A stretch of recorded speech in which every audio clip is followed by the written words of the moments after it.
In recent years, prepping, being ready for disasters, has gained traction among everyone, from average people to the ultra-wealthy.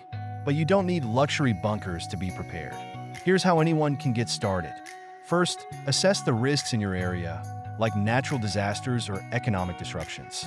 Then, develop a detailed emergency plan, covering how to communicate with family, evacuation routes, and meeting points. Next, build a 72-hour emergency kit. Include non-perishable food, water, first aid supplies, tools like flashlights, and copies of important documents.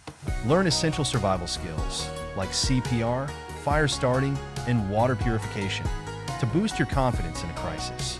Also, connect with neighbors to share resources and stay informed. Don't forget financial prep. Keep cash handy and consider investing in tangible assets.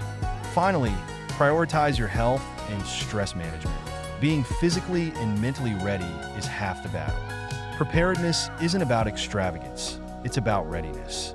Take action today. Evaluate your risks, update your plans, and ensure your kit is stocked. Stay safe out there.